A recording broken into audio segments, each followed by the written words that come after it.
can use it and manipulate the device.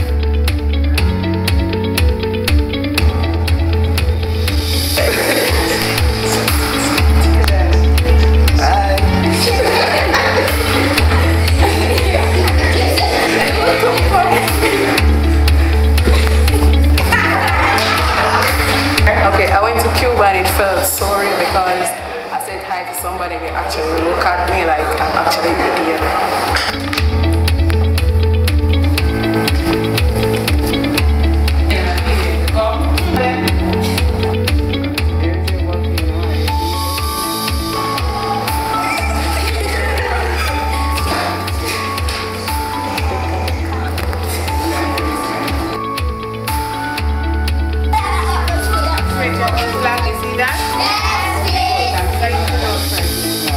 You're going to think about something that you like.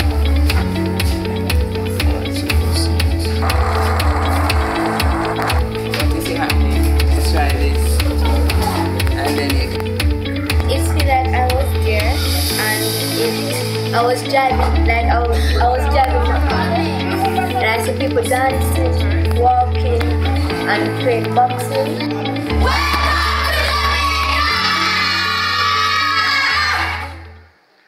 What a welcome, ladies and gentlemen. Good morning. The wheels of the fourth industrial revolution in education are indeed turning in Jamaica. And that is why we're having this very important fireside chat this morning. Thank you so much for joining us. My name is Elon Parkinson. I'll be your moderator this morning. Joining me on the panel, Atif Ennis, he's the head of innovation at Digicel Business. We also have with us from the Caribbean Maritime Institute, Erica Simmons, executive director. Dr. Gareth Phillips is associate professor and vice dean in the Faculty of Education and Liberal Studies at the University of Technology, Jamaica. Carleen Deslandes is the executive director of the Early Childhood Commission. And we have with us as well Davia Brand Campbell, training officer from e-Learning Jamaica. And with us, we are very pleased to have the distinguished Teacher of the Year, Ingrid Wilmot. Good morning, panelists.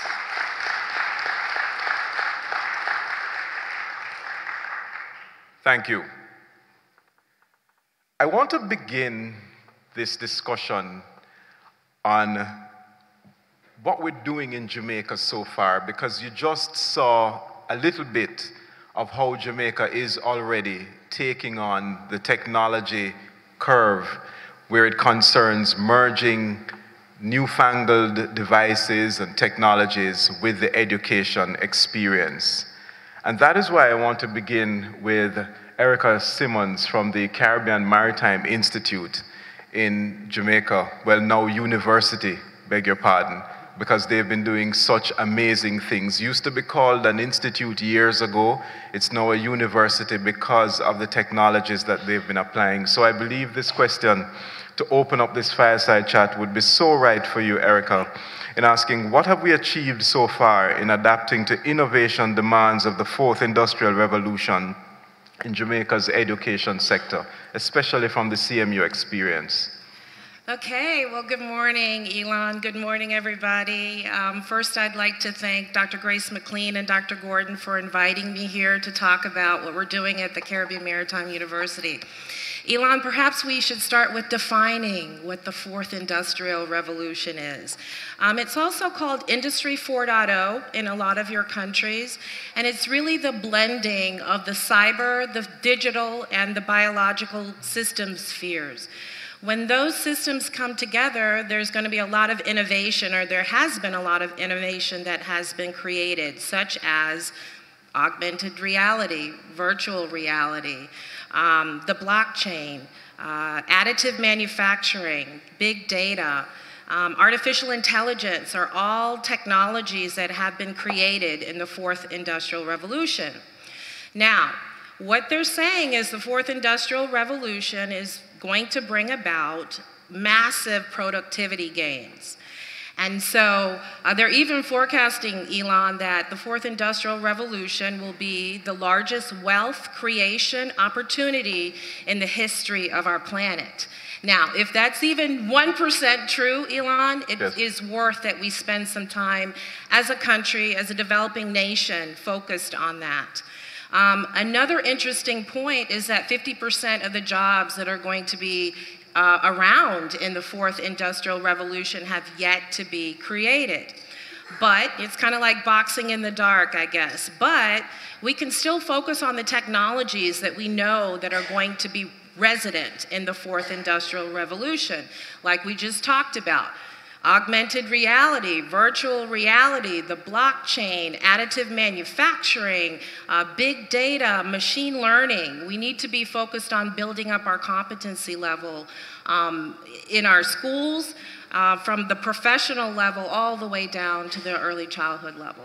Absolutely. And, you know, Davia, I think this is where you come in from eLearning Jamaica, because so much of that technological support is going to come from your side. We saw just a little bit a moment ago from that rural school as to what you've been doing with the Google innovation. But what else is eLearning Jamaica doing to foster this next wave of advancement? Thanks, Elan. Good morning, everyone. Jamaica is very fortunate to have a technology company that really implements technology in education. And so for that, we must give the government credit. But to get in terms of what it is that we have been doing, we have implemented 2 projects so far. The high school project, in which we gave equipment to high schools. In particular, we gave over 20,000 audiovisual equipment to schools. Right? In the project, we have also gave to the schools, in the Tablets in School project, over 25,000 tablets to individual schools, 38 schools in particular.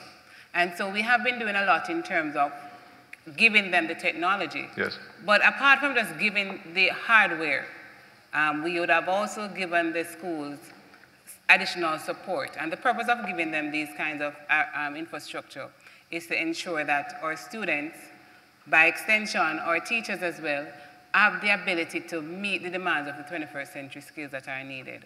And so we will be introducing augmented reality to them. We have been introducing virtual field trips to them.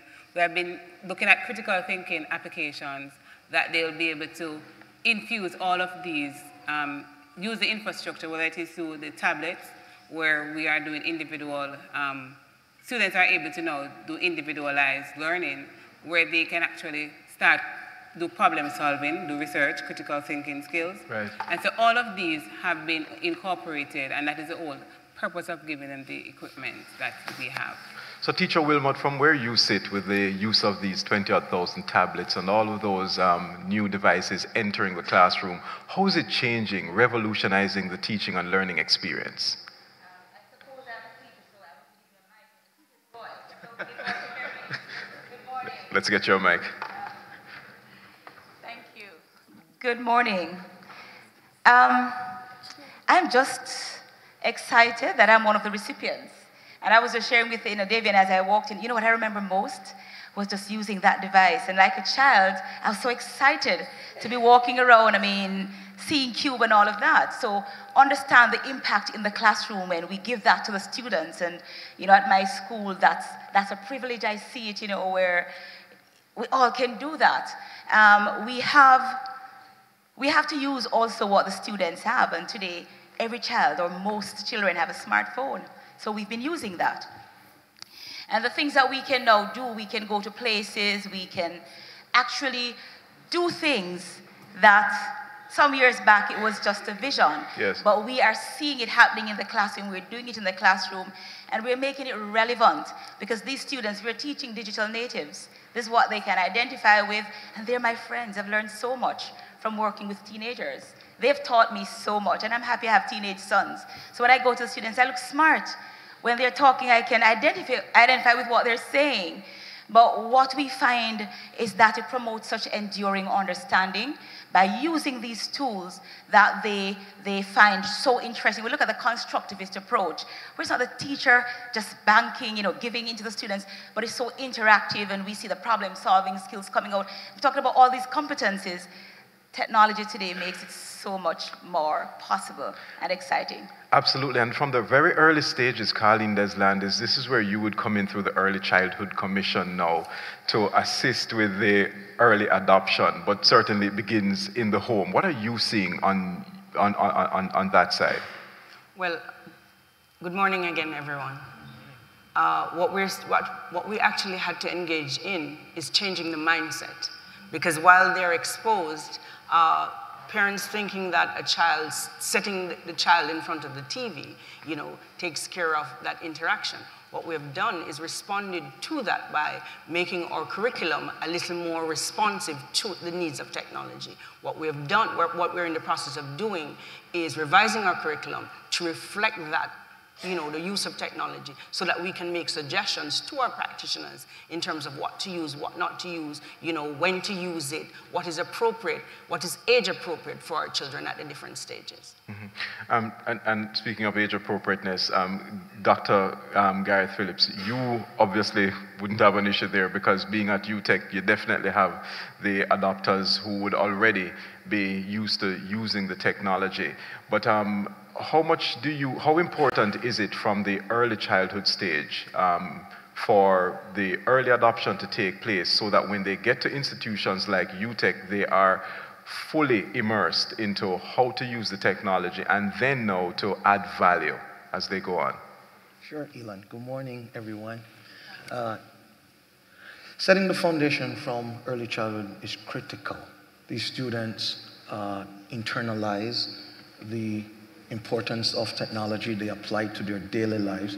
And so as Elon says, when they get through the various systems, secondary level, and come to tertiary level, where what we want them to do, and particularly in our institution, where we are preparing teachers, albeit that we are not preparing teachers for the secondary, the primary or early childhood level, we are working more so with secondary level teachers. And at that point, we are expecting that the student teachers are able to integrate these technological devices in the area of specialization to make the students understand and come alive. There's something I observed from the clip just a few minutes ago when we went into the classroom. The students, their faces lit up. Yes. It was illuminating for them, and all kinds of excitement and energy and life and the movement that is taking place. So in our setting, as we are preparing teachers, we have been trying to create this shift in thinking, well, we can't do the traditional things, and we can't go in the classroom and shut down that creativity and shut down that excitement, because learning is fun. We've always heard that learning is fun. So those are the things we're infusing, particularly at our institution in terms of technology. We have, we've been changing the strategy. Our staff is being trained differently.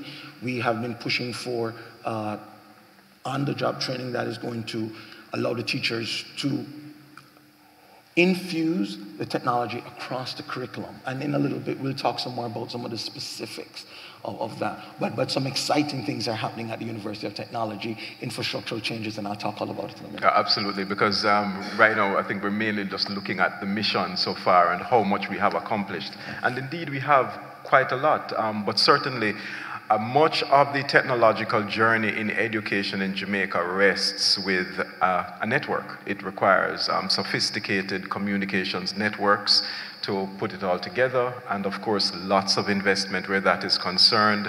Jamaica thankfully had deregulation of its telecommunications sector for a good 18 years now, and that has significantly changed the landscape. A.T. Venice, Head of Innovation at Digicel Business, can perhaps tell us how we have been preparing for this fourth industrial revolution. Thanks, Elon. I've listened attentively to my fellow panelists, and some of the things that resonated with me were profoundly just pausing for a minute and acknowledging a country's most important asset is its human capital. And the quality of that human capital will determine the economic advancement of the country. So education, training, knowledge transfer, how we prepare and shape not just young minds into young adults, but having a culture of continuous training to facilitate that kind of transformation is an imperative to success.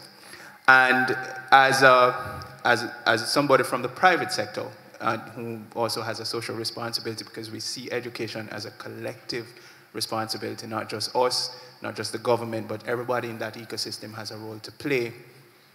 The investments that we're making in this space, the proliferation of rolling out a fiber network, the proliferation of improving the kind of mobility that exists, all of these investments are geared towards transformation and playing a critical role in ensuring that how we shape the minds of our young people, how we prepare them for the real world, how we prepare them for a knowledge-based society that is where we are now, is critical.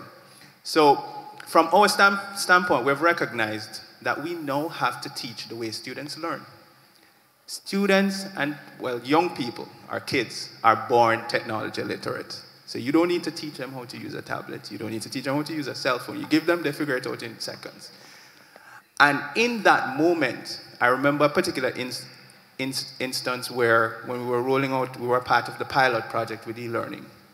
And we were rolling out in a particular school. And I remember when we went to that school, there was, I think she was about 3 years old. It was an early childhood education facility. And she said she had never seen a tablet. She took the tablet, and within about a minute, we weren't paying a lot of attention. Within a minute, she was actually videotaping what was going on. She figured out where the camera was, and she was doing it, 3 years old. And we felt having that kind of interaction, when we spoke to a lot of the principals, attendance, for example, moved from 40% to almost 90% when the program started. So there is a catalyst behavior that is taking place where infusing technology, which is how our young people communicate today, into the teaching world will not just captivate their attention, and once you have their attention, as the teacher will tell you, you can teach them stuff. So teachers now play a much wider role, not just being the authoritative figure that most of us are familiar with. They now become facilitators of learning, where they're creating an atmosphere and an environment that stimulates creative thinking, that stimulates critical thinking, that facilitates discourse and vigorous debates and robust kind of exchanges obviously with respect. And it's creating and preparing our people for a global environment that will cause them to excel. Jamaicans by nature, we have always been told that we punch above our weight.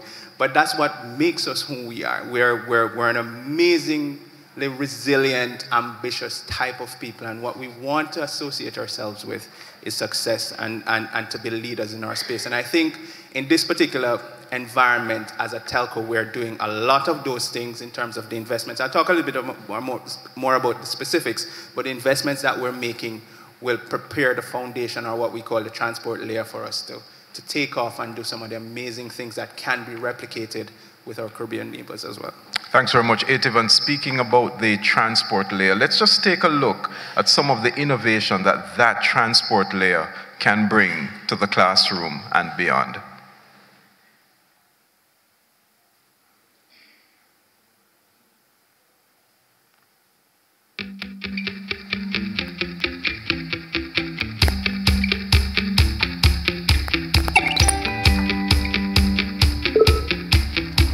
Imagine a giant lava ball that's been flying for billions of years through space, where it is so cold that its outer layers froze to stone.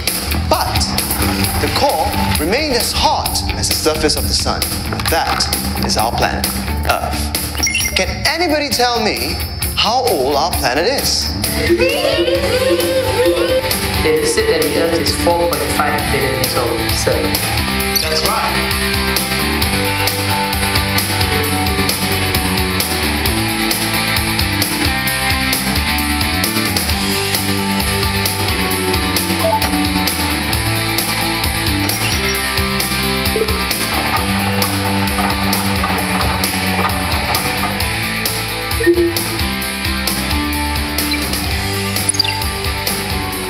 Hello, Malachi.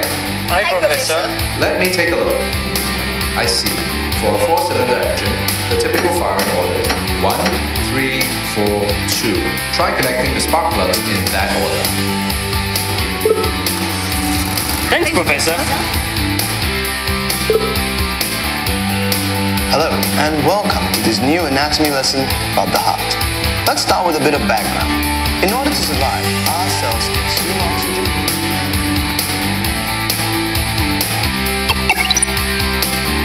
Hello, and welcome to this new anatomy lesson about the heart. The coronary blood vessels that you can see here, blue for veins and red for arteries, are part of the systemic blood flow. And that's precisely what makes our heart beat.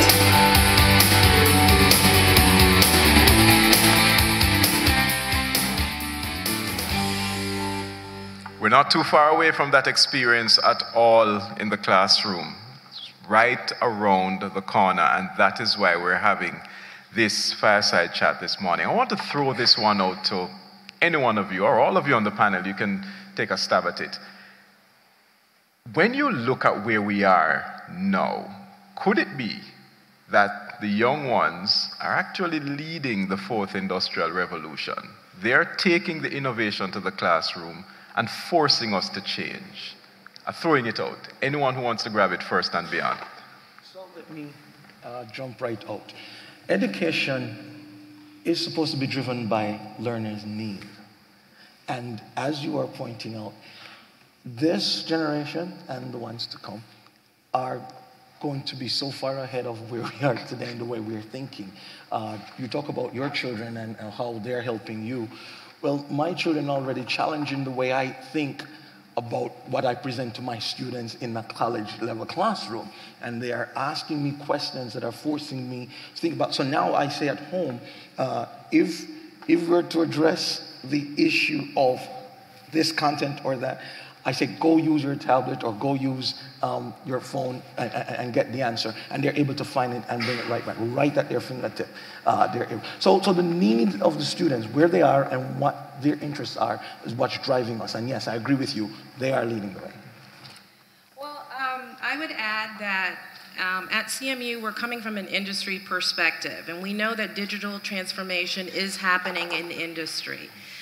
We know that the people that we're graduating this year and the people that we're graduating next year will be the people that will go into these enterprises and transform them and enhance and push that digital transformation. So we definitely have a responsibility to make sure that the people that we're graduating, are going to go and do that transformation. Some of the things that we're doing specifically to enable that so that people could go right into industry and transform them is to give access to this Industry 4.0 equipment, methods, knowledge, know-how. For example, at the Caribbean Maritime University, we have invested a lot of money in bringing industrial automation and mechatronics technology to our university so that the students can get their hands on this 4th industrial revolution technology. We also have the largest fleet of 3D printers in the Caribbean at the university. We're studying AI and AR and machine learning. These are all the disciplines that are going to be needed in the businesses of the future. So yes, the young people from kindergarten all the way up to college level will be the ones that will transform industry and usher in this digital age. For early childhood, it's no different. Because in our early childhood setting, we encourage child-centered learning. So we encourage practitioners to allow the children to explore, to do, to practice. We say play is where children learn their life skills. And through the interactions, they learn collaboration, they learn, how to negotiate, how to problem solve. And so you encourage the use of certain activities, certain technologies to encourage the critical thinking skills within our early childhood settings, within our early childhood children. So definitely our children are leading the way. Mm-hmm. Just to add from e-learning's perspective, we have, during the pilot project, met some students who really blew our minds and really allowed us to really look back at the project and see what it is that we need to change. and we would have made changes to the project based on the students' reactions to the technology. And I remember there was a student from a primary school, and I think he was 7 years old, and digital had a very robust security system. And he actually went in and he overhauled the entire system.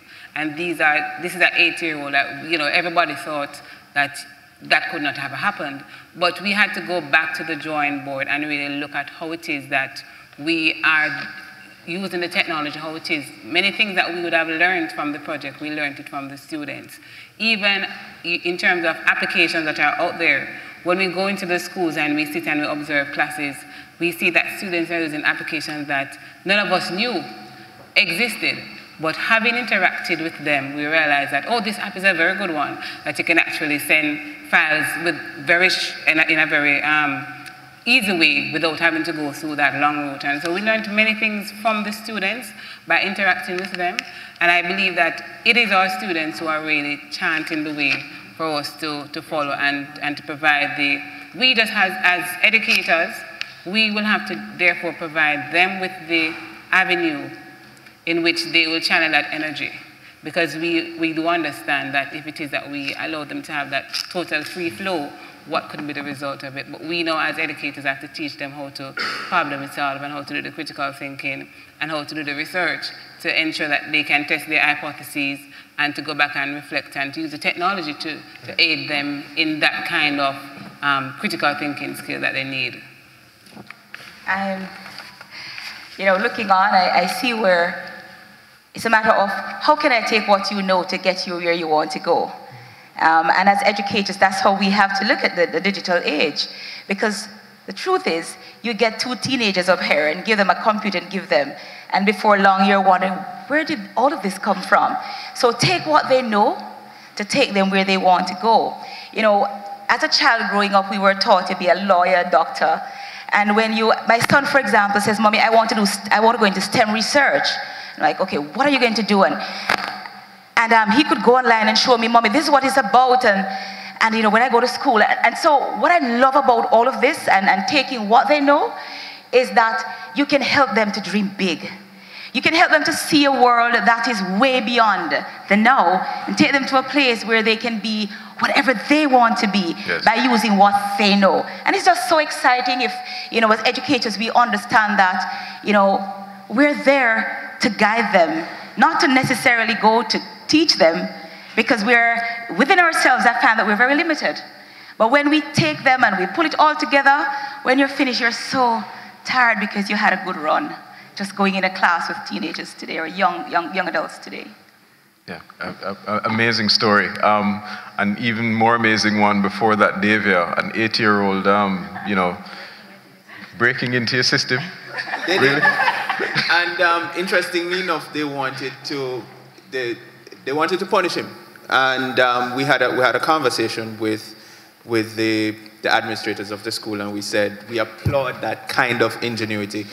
But what we needed to do was, we called him and we told him that we knew that you were trying to break into the system, and we saw that, and we put a blank screen across the tablet to say, hey, we got you, kind of thing. You know, but we're very proud of the security mechanisms that we put in place, and for them to actually crack it, that was quite impressive. So it's somebody that we want to perhaps bring on as part of our internship program. Maybe as an ethical hacker to start. There is such a thing. And a lot of the security providers create scenarios like that so that they can build products to augment it. So we would love to bring him on and watch his progress and make sure that he's using his talents for good. Mm-hmm. Yeah. Sure. The Ministry of Education has also recognized the direction and the thrust that students and children are leading. Can I say that the ministry here in Jamaica has pulled together a team of individuals who produce a curriculum. Today we know it to be the ICT CFT curriculum.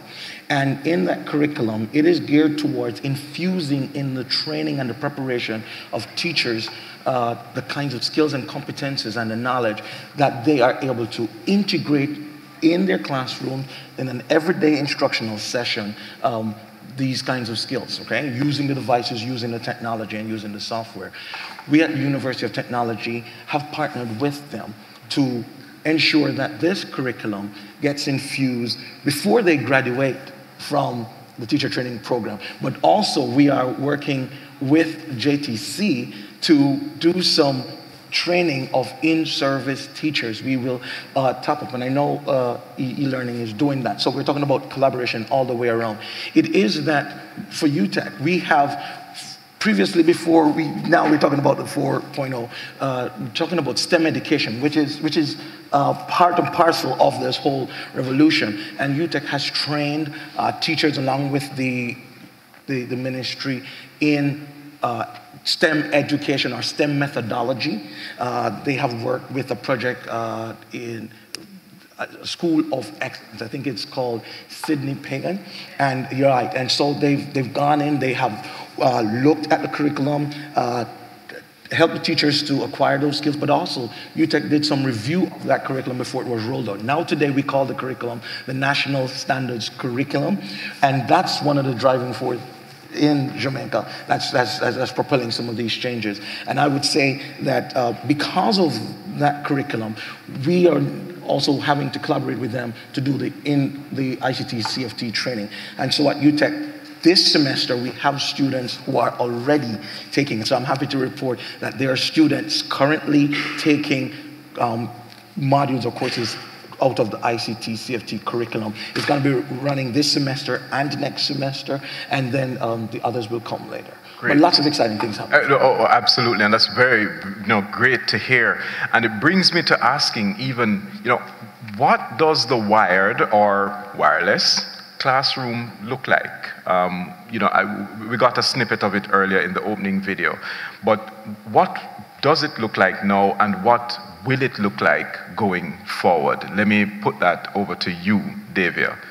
All right, so the wired or wireless classroom, I'm very excited about what is to come, because what is happening in the world is that many of our students, the things that would have not been able to, for example, the video that you saw earlier would have been the students' experience in Cuba. Now, in the National Standards Curriculum, there's an objective that asks the students to compare the cultural experiences in Cuba with that in Jamaica. And so that video would have been very appropriate to have the students have that experience in Cuba, and then they will be able to compare the cultural practice that they already have in Jamaica and make that good comparison and be able to achieve that objective. And so when you look at what it is that is out there, that our students, to fly students to Cuba would be something else, but the students were actually able to dance.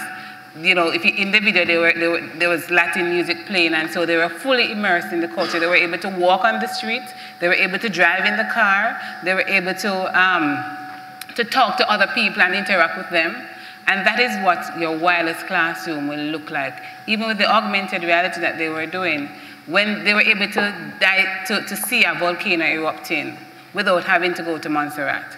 And so they were able to click on it, and you watch it as the lava comes out. And so that kind of experience, if you're able to color your map and to see it flying, that is an amazing experience. And so these are the things that our students are actually were experiencing in the video. And just imagine when we make it when it comes alive and it is overly linked with our curriculum, then we would have a wonderful classroom. Ingrid Wilmot, that sounds like exciting times for the classroom and the learning environment. How enthusiastic are your teacher folk? You see, it's just interesting, as I said earlier, where when you're open to change and we understand the whole dynamics of education, things are changing. And if you were there 50 years, 20 years, 30 years, you don't have a choice, because you're now teaching students who are just ready and raring to go, and they have the tools. And so it's just a matter of not limiting yourself. It's very important, because I want us to understand that you can't give what you don't have. And so it's very important as educators that we get ourselves in that place where we recognize that you're going in front of students who want to know, not go and write on the board the notes or from the textbook. How can I make this more interesting? What can I do to teach you the same concept that will promote the enduring understanding that you want, and to cause students to be so curious that they want to go out there and come back? Because if we can get our students to be really curious about what it is that they need to know, give them that chance to be creative, to come back and share that, and because here we want to pull them, to teach them how to work together to get the outcome, the intended outcome, which in effect will see the growth in our classroom and ultimately the growth of our country and our world. Excellent. Colleen, this land is the advanced teaching tools that I mentioned earlier. How would the students how would those be applied from the early childhood institution level? Well, first of all, let me say that our teachers are mixed in terms of